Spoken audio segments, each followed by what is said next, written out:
Dominick stands up. Dominick is a useful engine and has his own branch. Whoops! Cried Gabby as she zoomed down the hill.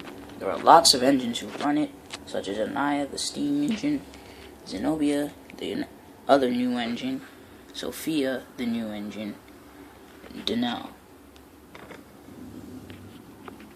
and Giselle, Dominick's best friend. And Dominick runs the branch on himself with his two faithful coaches, Haley and Aaron. One morning, Giselle was crossly grumbling in her siding at the sheds. Araya, Dominick, and Sophia were trying to articulate what was the matter. Giselle wouldn't tell them, so she started to grumble about her problem. My problem is that these trucks and coaches have no respect for any engine. Mainline engines, branch line engines, or diesel locomotives. Very true, agreed the other three engines. I'm going to show them who's boss, she said. No, said Araya. I tried to show trucks and the other engines who was boss, and I soon learned my lesson. Giselle didn't care. I have to show everyone who's boss in order for people to respect me, she said. I'm not like you all. I'm courageous and different than all of you. You'll soon learn your lesson, said Sophia and Dominick. Giselle snarled at Sophia. Giselle was to shunt some trucks to the siding that afternoon. She was still being grumbly, and she pulled the coaches and trucks.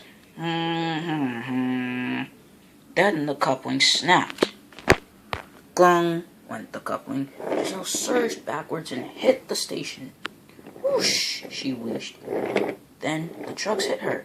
Whoosh. She had derailed, bent her buffer, and her funnel was clogged with coal. When the other engines heard about it, they all were cross. This is a shame, said Gabby. What will we do now? We all warned her, said Sophia. Poor Giselle. Sir Topham had come to the sheds. I'm sorry, you all. I must make other arrangements. That's too bad, said James. Wait a minute, what do I care? I don't even run this branch line. I should be out pulling trucks, he said. And James bounced away.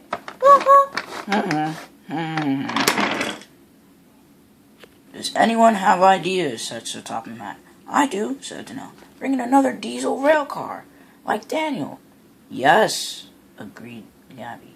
Diesel rail cars always stay in their place until they are wanted.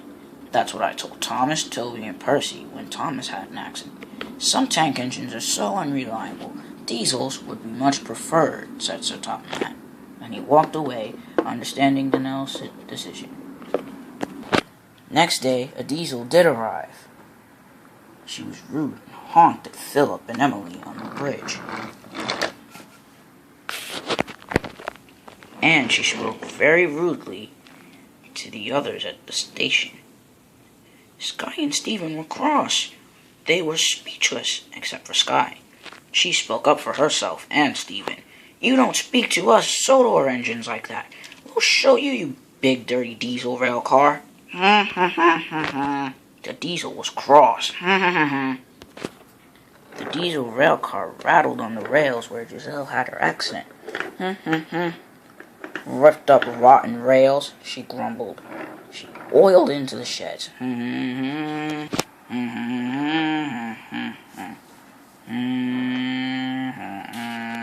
diesel surveyed the shed. Not bad, she said.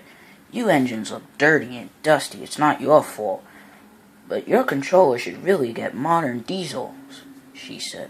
Fill of oil, touch on the starter, and wear off. Tell that to you guys in winter, said the engines. They were furious and blew their whistles crossly. Woo woo woo, whoosh, woo woo, beep beep, honked the diesel to stop the steam locomotive's noise. I'm the new runner of this railway. No, you're not, said Don. I've always run this branch line, ever since my first day. But Sir Topham Hatt is the controller of the railway. You don't run anything. Sir Topham Hatt walked up to the Diesel. Be respectful, he said. What is your name, Diesel? My name is Dandelion, said the Diesel rail car. What a nice name, said Gabby. But not for a very nice engine, said Sophia and Orion. Ah, so Dominick will show you around Sodor. All the places that he knows so far, of course. He's not one of my first engines, but he'll show you around. So Dominick did.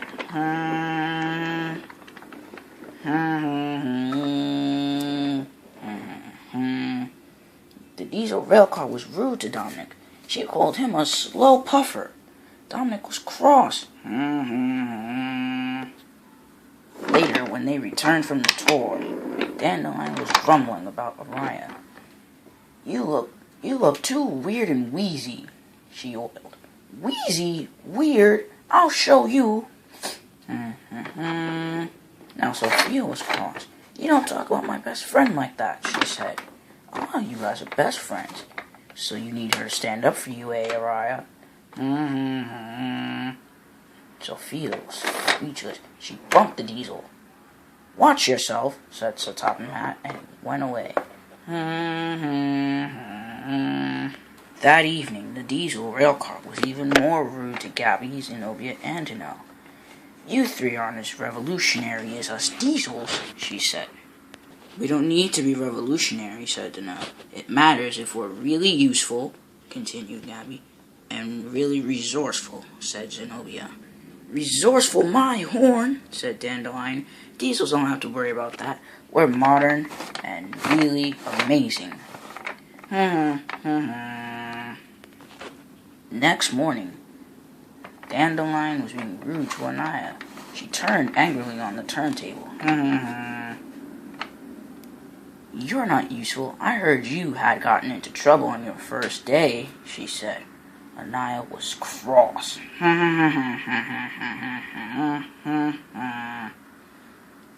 She put the Diesel in her place as she bumped her into the crossing at the next station nearby.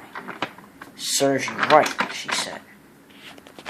That afternoon, the engines of Dominick's branch line were working at the coal hopper.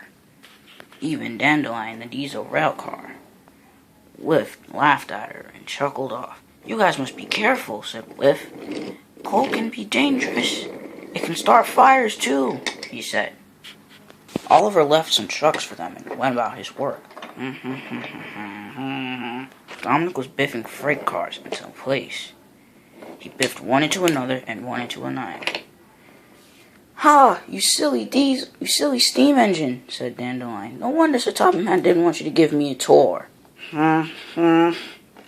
Dominick was very cross. Up to Dandelion's line. He had had enough of her. She had made fun of all the engines on the branch line and the others on Sodor. Dominick biffed Dandelion so hard that she derailed and went through the back of the coal mine. Dandelion was sad. Sir Topham Hatt showed up. Well, Dominick, is it that you don't know your own strength, is it? No, sir, stuttered Dominick. He was very embarrassed. It's just that she's been bullying all of us. Whether or not, that doesn't mean you are disrespectful back, said Sir Topham Hatt. And all the engines knew he was right. Dominick helped Dandelion back to the rails.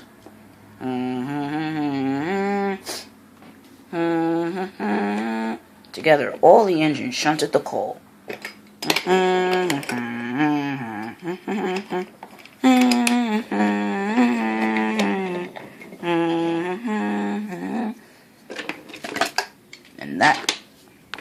And that night, Dandelion was silent, as there was no one there with her.